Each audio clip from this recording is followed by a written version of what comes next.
overseas. Competitors have to perform 5 exercises, including pulling a truck of more than 7 tons quicker than anyone else. This festival in Moscow is an opportunity for Russia's army of truck drivers to come together, compete, and have a good time. Russia's a huge country, and freight moves in great volumes along the country's roads. These truckers often drive distances of more than 6,800 miles. These drivers take great pride in their rigs because they practically live in them. Most truck drivers spend between 24 and 26 days each month on the road. 80% of their time is inside the truck's cab. Display. Yes, it is. That's our time for now. Thanks for watching. Hope to see you back here again tomorrow. News 3 Now at 5 starts right now. And right now at 5, a video posted online shows a Rock County high schooler being bullied, why parents are calling for action. A resolution supporting bringing the new F-35 fighter jets to Madison now heads to the state assembly. We'll tell you what Truax Field neighbors are saying.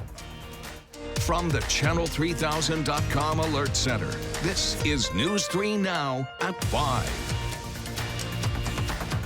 Thanks for staying with News 3 Now. The school district of Janesville says it is taking steps to confront the actions of students caught on camera. This comes after a video of several female students slapping and swearing at a classmate has gone viral.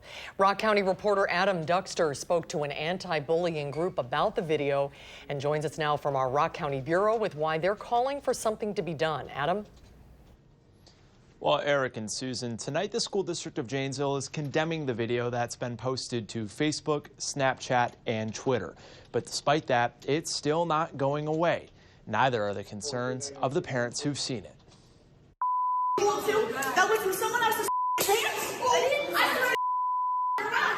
The video blurred and the words bleeped to protect the identities of the students shown in a recent viral video taken at Parker High School in Janesville. In the video, several students are seen confronting another in a school bathroom, calling her names and hitting her several times. The video then posted to Twitter and seen over 20,000 times. Heather Thompson says something like this is concerning. That poor girl, that she was defenseless, for whatever reason, she chose to just accept what this other girl was dishing at her. Thompson is vice president of a group called Be a Rooney, which aims to eliminate bullying in local schools. And while tonight the school district of Janesville says the students involved have been punished, she says it's not enough to convince her enough is being done. I have children in middle school, I have children in elementary school, so knowing that that happened, not seeing any adults whatsoever intervening in the situation, knowing that it was being held within school walls, it made me very concerned. Both Thompson and Be a Rooney president Angelia Babcock say this is further proof that the district needs to work with the city and the city's police department to find solutions that work for bullying that takes place at school. Provide resources for the victim and for the bully. Teach them ways to handle their anger and aggression. And say they hope they can turn negative situations such as this one into solutions that can prevent something from happening again. A school district of Janesville spokesperson did tell me that the district is providing resources for students that have been the victims of bullying to help them navigate that process. But tonight they are not clarifying the punishment given to those students captured on that video for confidentiality reasons. Adam Duxter live in our Janesville Bureau. Adam, thank you.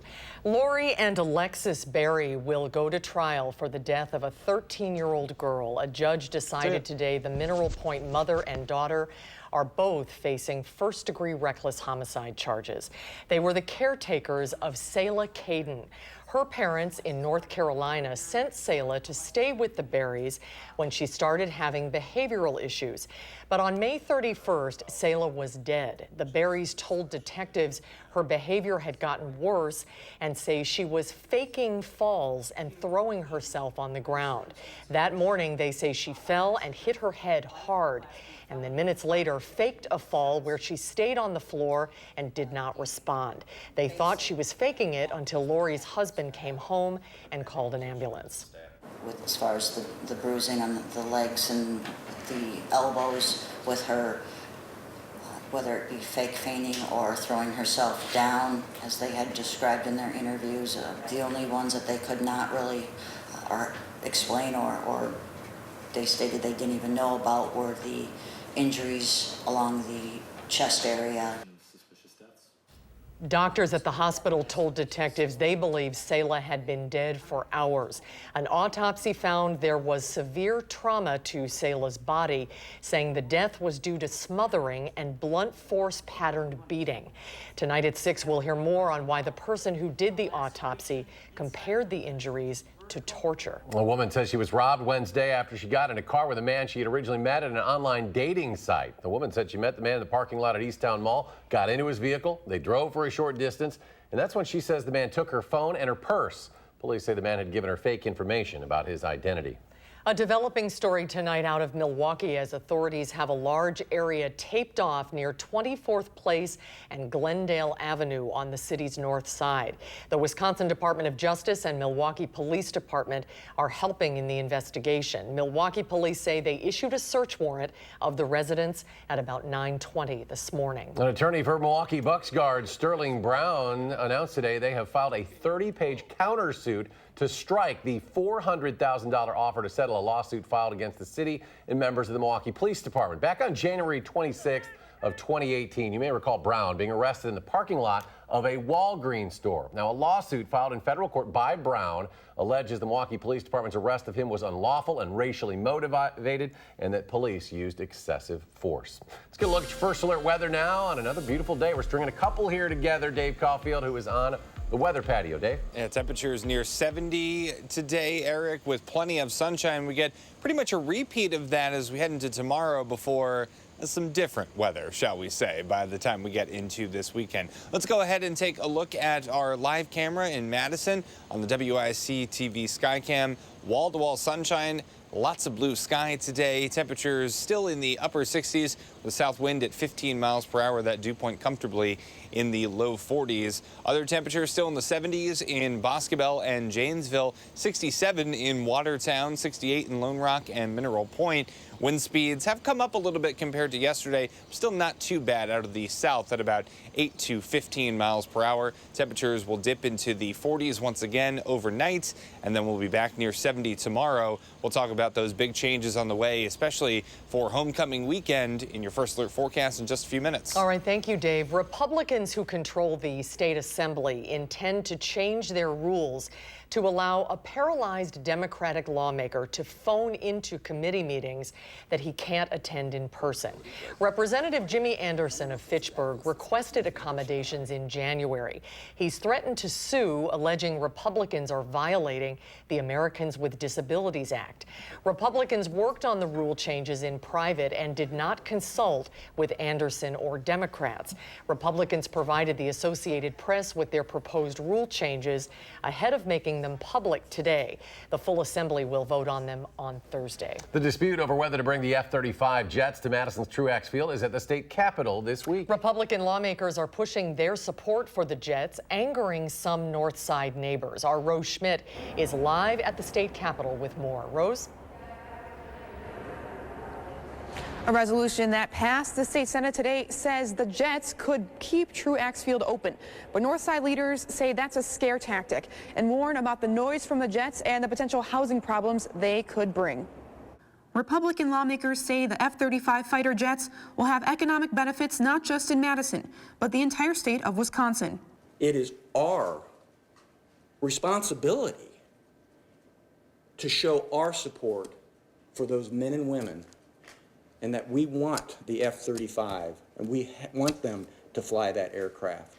The state Senate passed a resolution Tuesday to support bringing the F-35s to Truax Field in Madison, one of 5 locations being considered. Let's maintain Truax, let's maintain the buildings, the units, the civilian personnel, everyone that's involved in Truax right now. And the way to do that is by making sure that the F-35s are housed at Truax Field in Wisconsin. The resolution is sponsored by Republicans, but it does have support from some Democrats. But the bipartisan resolution angers Abba Tucker, who runs the Northside Planning Council. The cost-benefit analysis here is just very, to me, seems very clear. This is going to do far more harm than good. Tucker points to an environmental impact statement saying the noise from the jets would make hundreds of homes uninhabitable. She believes it could even exacerbate Madison's housing shortage. And of course, the people whose homes are going to be affected are mostly low-income people of color. Republicans sponsoring the resolution say they believe the debate about the decibel levels is being overblown. My personal opinion is this is going to be no different than what the F-16 does currently. But Tucker says even the current impact of the F-16s can't be discounted on the quality of life for people who live nearby. Conversation stops and everything comes to a halt. And, you know, for some people, it's an incredibly disruptive experience. Two Democratic lawmakers from Dane County tried to amend the resolution today to ask the Air Force to study the jet's impacts further, but their attempts failed today. And Northside leaders say that they're hoping to find other potential solutions. And in the meantime, the full assembly will be taking up this resolution on Thursday. We will continue to follow it. Rose Schmidt live at the state capitol. Rose, thanks. A lot happening at the Capitol. Bikes with small rechargeable electric motors that are gaining in popularity would be regulated in a new way. This is under a bill the Wisconsin legislature has now passed. Under current law, e-bikes are banned from bike paths and operators must carry a valid driver's license.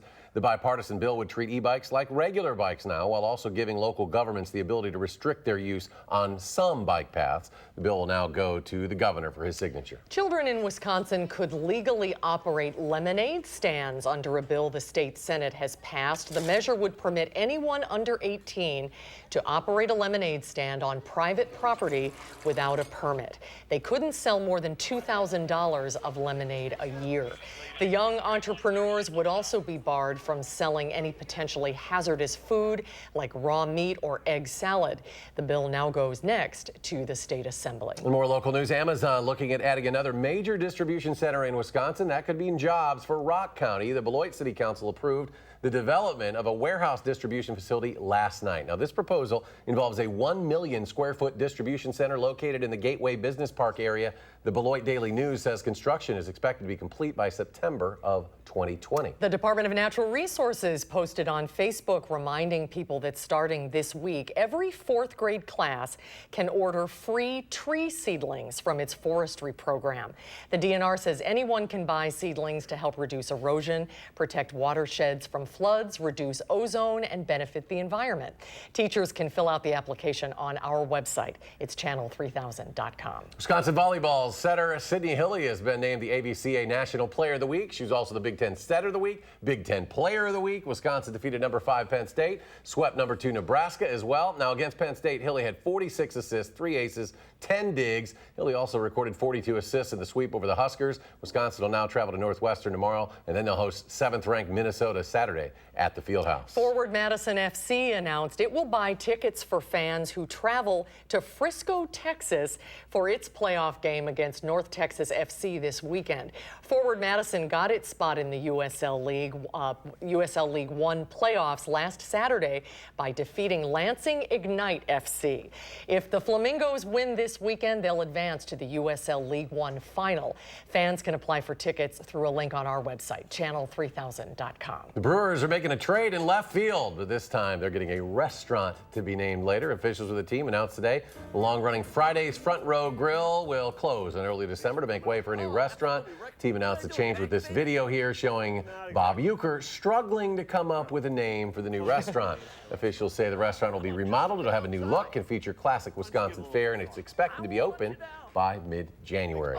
More to come on News 3 Now at 5. Up next, the key witness in the impeachment probe was a no-show. We'll tell you who bailed and why. And then coming up tonight at 6, we'll give you a first look at the new businesses coming to the Garver feed mill. That's coming up at 6. Red numbers on Wall Street in Tuesday trading. The Dow off 314 points. The NASDAQ plummets 132.5 and the S&P 500 down 46. And we'll be right back.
The White House notifies Congress that Trump administration officials will not participate in the Democrats' quote, illegitimate impeachment probe. The president says he will not let Ambassador Gordon Sondland testify before Congress.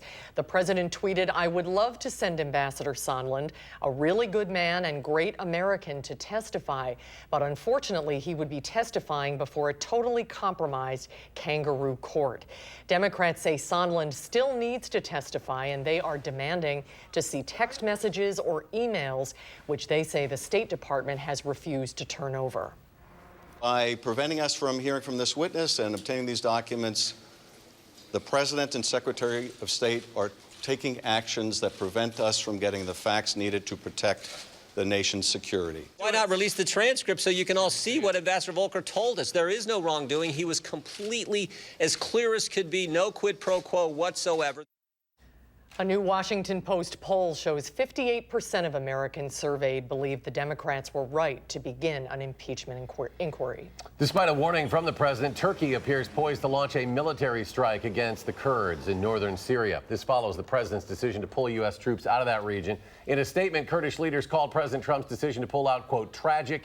The president has defended the decision as a step toward getting the country out of what he calls the endless wars. But the White House is getting pushback from members of both parties. He has demonstrated once again to the world and to our allies that we are not a trusted ally. And for him to give carte blanche to the Turks, who have made very clear what their intentions are, is beyond the pale.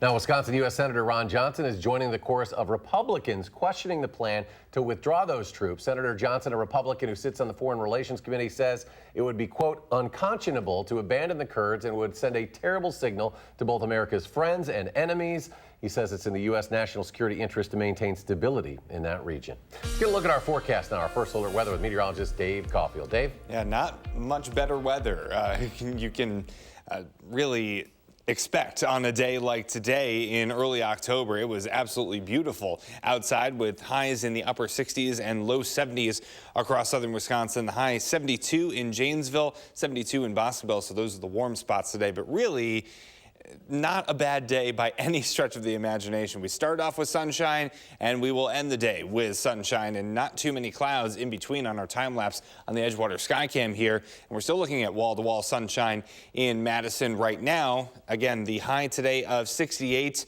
is about 5 degrees above normal for this time of year. Typically would be in the low 60s for this time in October. Our low today, though, encroaching on that 30-degree mark. So we will talk about the possibility of some frost as we get into this weekend as temperatures dip into the mid-30s at night for some of us.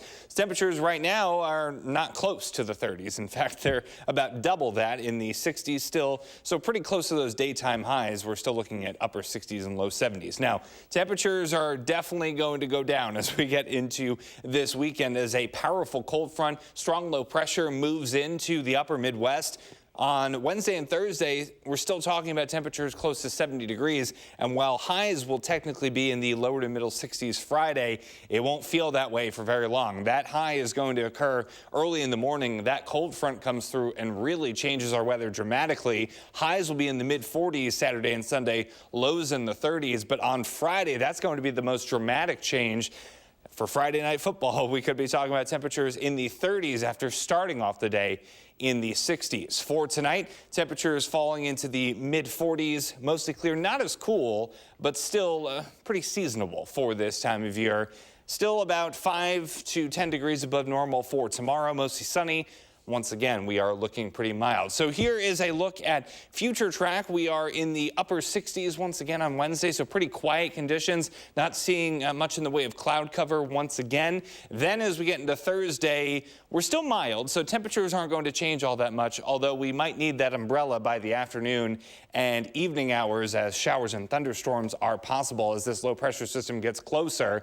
And for our friends to the north and west across the Dakotas, we could be talking about a whole lot of snow by the time the weekend is up. For us, we're expecting rain on Thursday, then rain on Friday as well.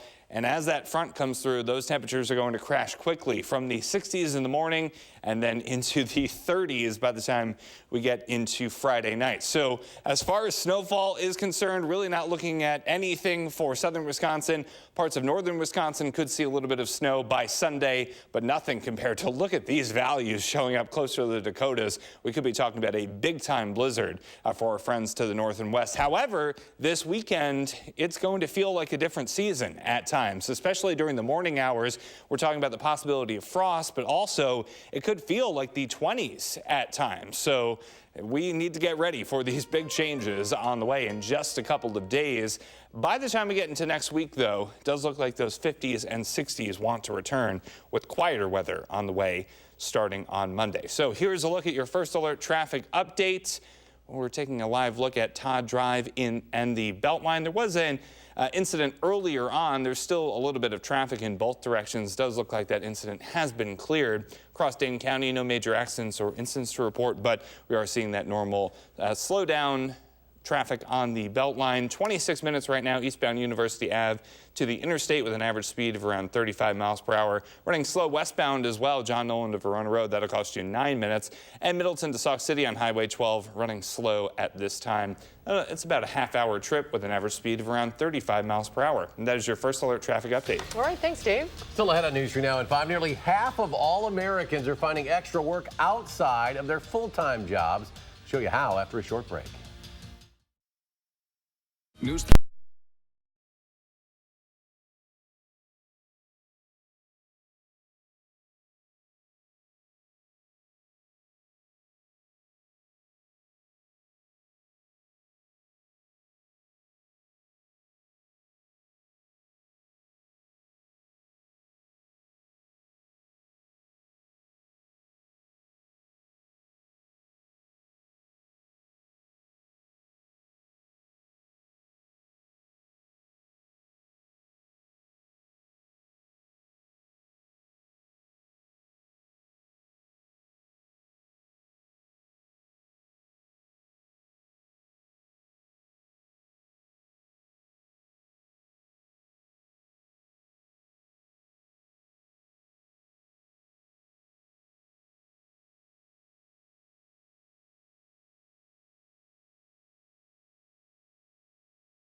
The CDC says most pregnant women are not receiving a recommended part of their routine prenatal care. Today, the health organization reported that moms-to-be are not getting flu and whooping cough vaccines.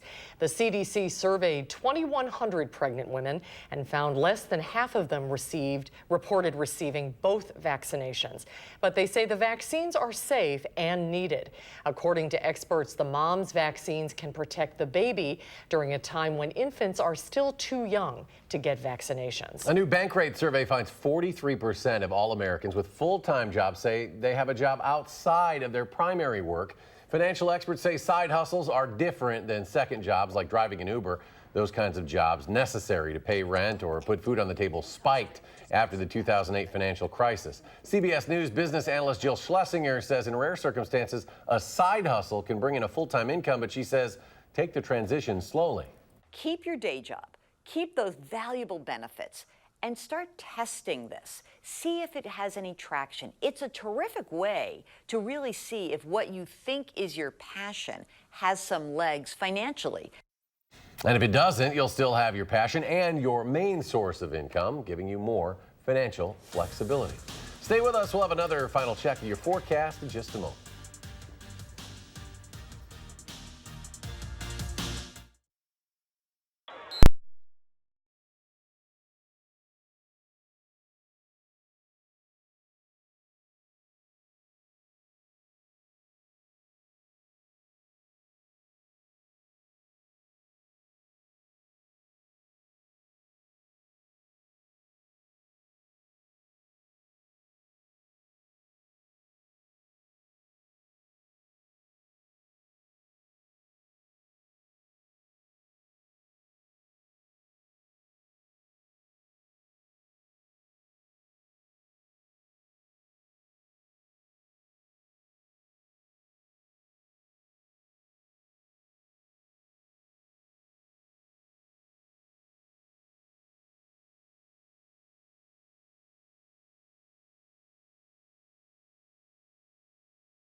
Tonight on the CBS Evening News, what's next in the impeachment battle after the administration stops a key witness from testifying?